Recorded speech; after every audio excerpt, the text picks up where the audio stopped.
Hello everyone, I'm Laura from the Postal Museum in London. This is my first IATM conference and I must say it's the only one I've been to where every speaker has been on time.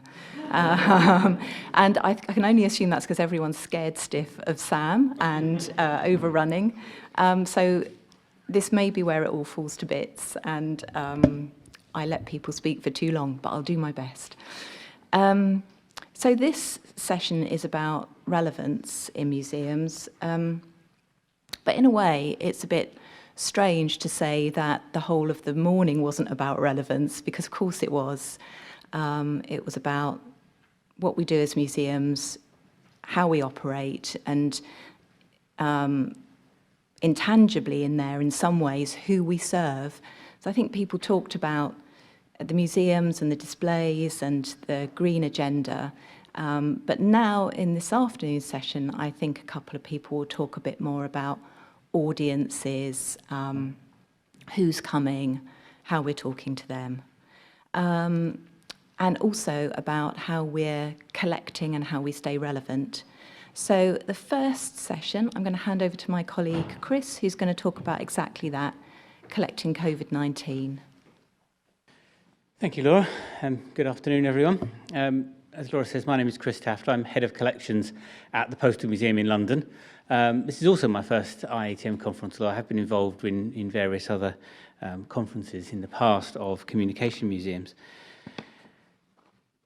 The presentation this afternoon is to give you an example of some of the work of relevance in UK museums. I want to begin by talking about setting the scene, really, by talking about relevance in UK museums more generally, and then giving you some specific examples of what we're doing at the Postal Museum in London.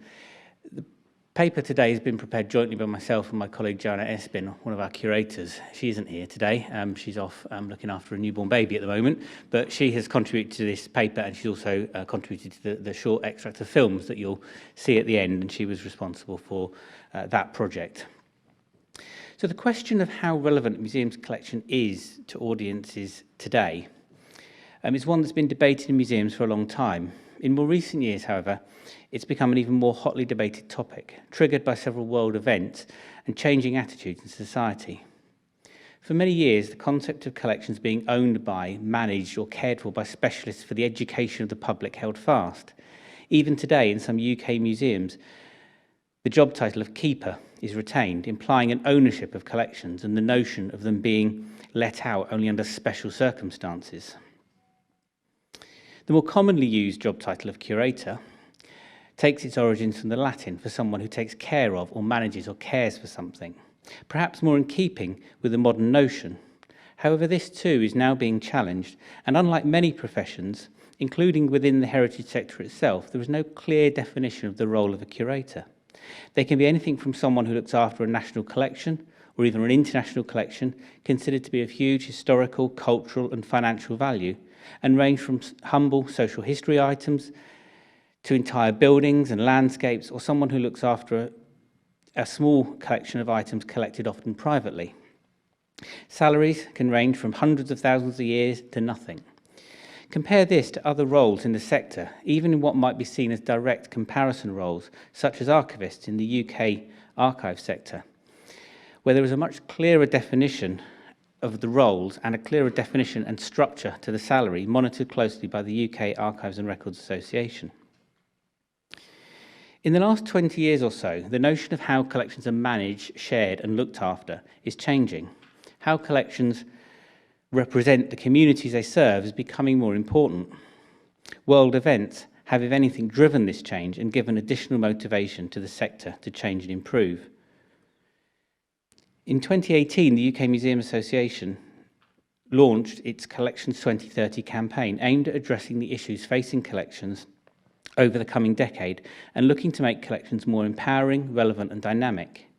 Some of this has been driven by the Me Too and Black Lives Matter movement.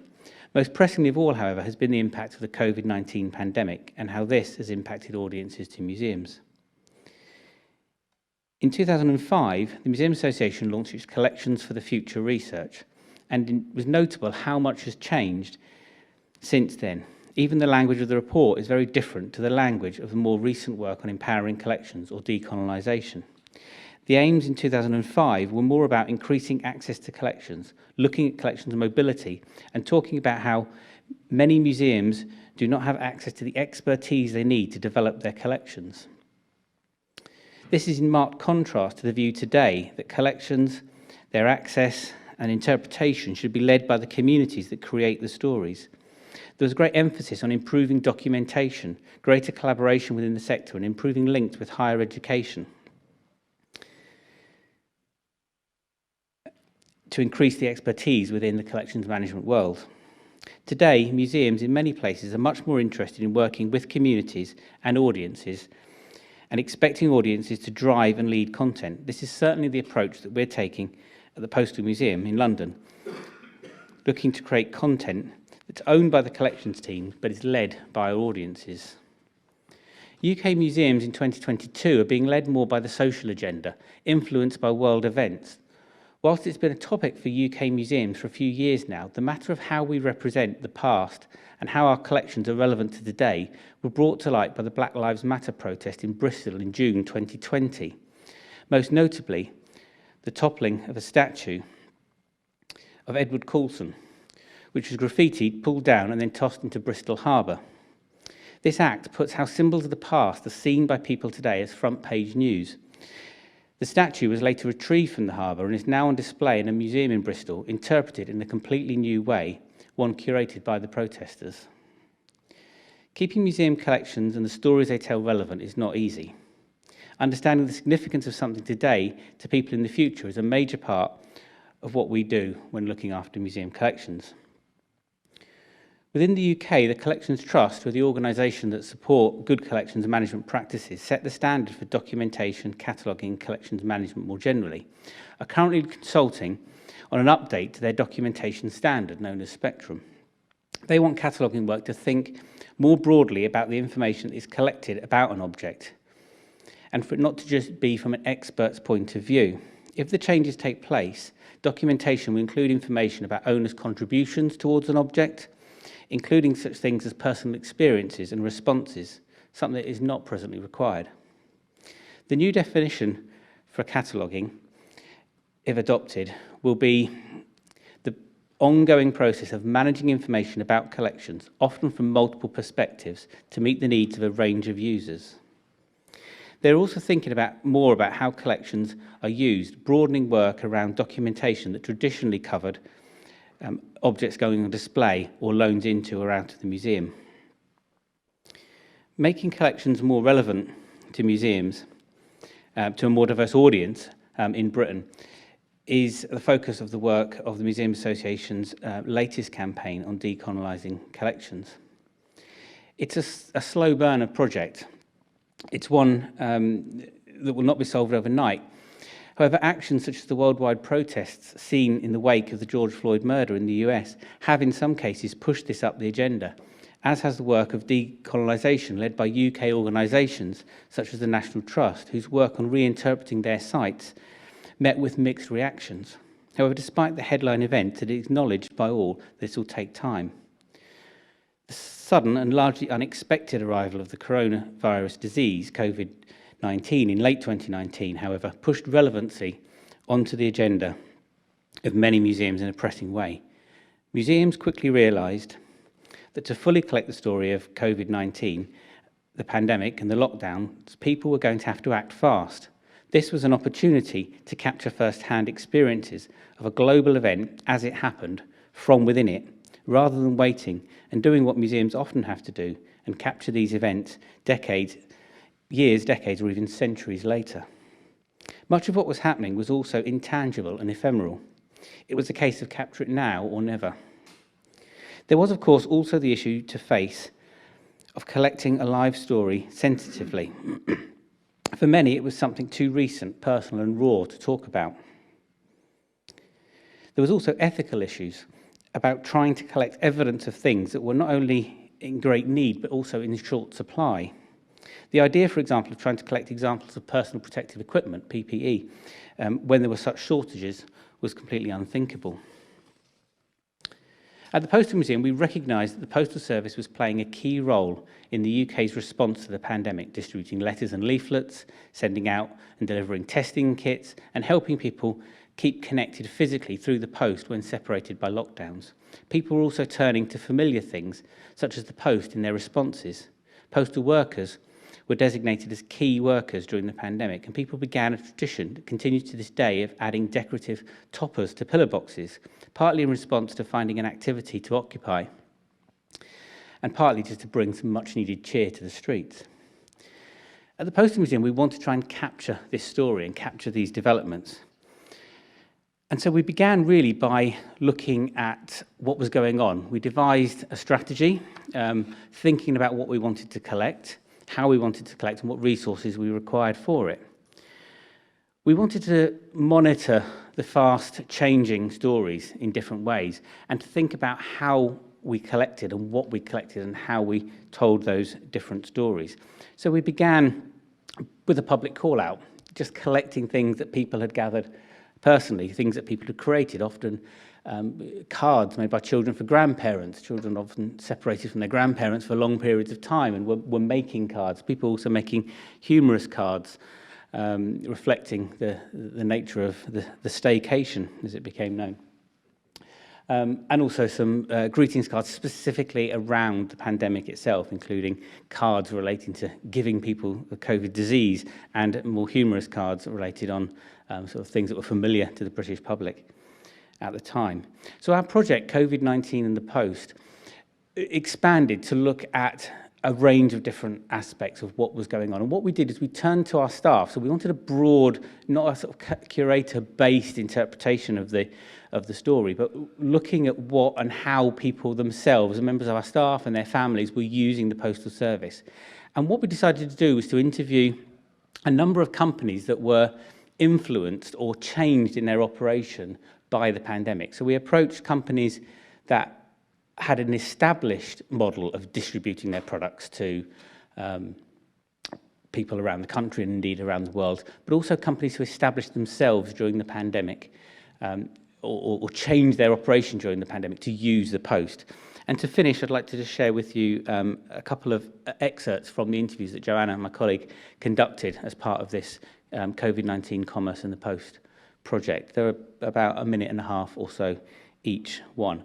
The first one was a company called Fruitbox, which was established, the lady who ran the company will explain it better in a moment, but established to provide fruit deliveries around the UK.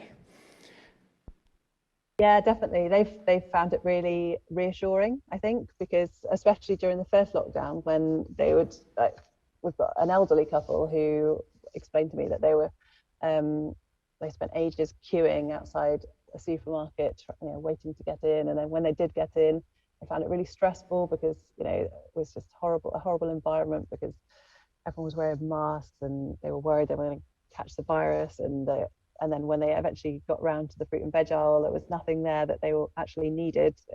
They went in for certain things and it wasn't there. So I think having the security of knowing that a box of fruit and veg of what you have ordered will be delivered on a set day every week, and it kind of takes out the stress and of knowing that you have to go out anywhere. And then they've found other businesses, so the local butcher is delivering, so they literally don't have to leave the house if they don't want to now to buy food. So yeah, it's really taken the stress out of their life, I think. Yeah.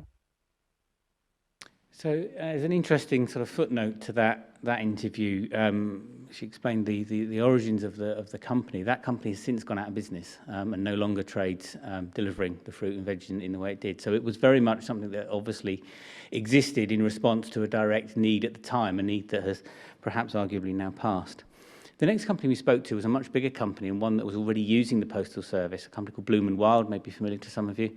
They deliver fresh flowers to people, and the basis of their company pre-pandemic was always that these were flowers that could be pushed through people's letterboxes. So they were packaged in such a way that they would fit through the front door of people's homes. They didn't necessarily have to be in when the flowers arrived.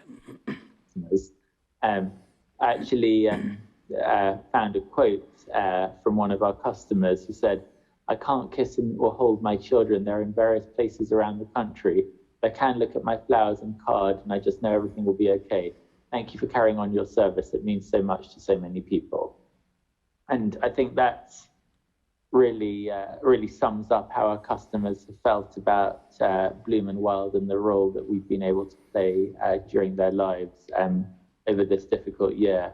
We've a couple of things about our business that I think are relevant. One is that letterbox packaging, which is what we focus on, means that delivery is contactless, as flowers can be posted straight through the recipient's letterbox. We also took extra precautionary measures with our hand-tied bouquets and our bigger box plants. So we automatically instructed courier companies to leave these in designated safe spaces without recipients needing to sign for anything. And I think the fact that we're able to build confidence among gift senders that the delivery would be contactless was really important. The next company we interviewed was a company called Cotton Clara. They were a company that were established prior to the pandemic, but they were a very small company, selling products for homemade crafts, sewing kits that were sent to people's homes so they could create embroideries and tapestries on at home. It is a period of time that I will never forget. The business was doing really well anyway, and there's been a real resurgence in people wanting to make and craft and embroider. So we've been getting busier and busier, but I remember it because it was my son's birthday on the Friday the 20th, and that weekend when the lockdown was announced, our sales just went crazy. It was like Christmas, but even busier than Christmas, and kind of every day just seemed to get busier. And so the sales were coming in, but we were also really worried and nervous about, leaving the house. So I kind of didn't know whether I would be allowed to go to work to be able to fulfill all these orders, or if my staff could come to work. And so it was a really, really strange time where the business just absolutely kind of exploded. But we were faced with not knowing what we were allowed to do or whether we would be able to kind of carry on selling. So, yeah. So, unlike Fruitbox, the first company we heard from, this company is still going strong and is actually, as a consequence, probably, of the pandemic, has become a much bigger company and still producing products and sending them, I believe, all over the world now. Final extract to share from you from within our own museum, and just how our museum, which of course, like everywhere else, had to close at the start of the lockdown, and how we as a museum responded, hearing from our former retail manager. More infectious the new variant was, definitely put me on edge a little bit more, but logistically we just sort of decided to have one person go in once a week to fulfill orders. We still weren't getting an unmanageable amount of orders, but we just had to make sure we were communicating with people who placed orders that they would take a little bit longer because we were only fulfilling them one day a week. I think maybe Imogen was going in 2 days a week around Christmas. But the process of how we did it changed completely. So what used to happen was, as an organisation, a member of Royal Mail would come to the museum once a day and pick up all outgoing mail, whether it be retail orders or a curator sending a contract to somebody or HR sending something. Royal Mail would just come and collect all of that in one go. And we definitely felt that when we had to start going to the post office to drop stuff off, mostly because of the queues. And sort of it's a process that we'd not used before. So we'd always had someone come and collect any orders and it was super easy. They would just take them. And then we'd know that they'd get there, so it was fine. The process of us packing up all of the orders, and then putting them all in a bag, taking them to the post office, paying for all of the postage with the credit card, which is again something we'd never had to do before. Was a new process for us. We're slowly getting there, but I'm also hoping that when we reopen, the lovely postman from Royal Mail will start collecting our mail again, so we won't have to continue doing that. That was the last of those extracts. So they were obviously extracts from much longer recordings that took place, and there were other companies we spoke to as well. I've just shared a couple with you. It's an ongoing project, of course. It's not over, and we continue to collect material, not in quite the same way. What we do with that material is something yet to be seen, and that's part of our future plans as to how we use it. But we wanted to respond as quickly as we could to the changing situation. Thank you.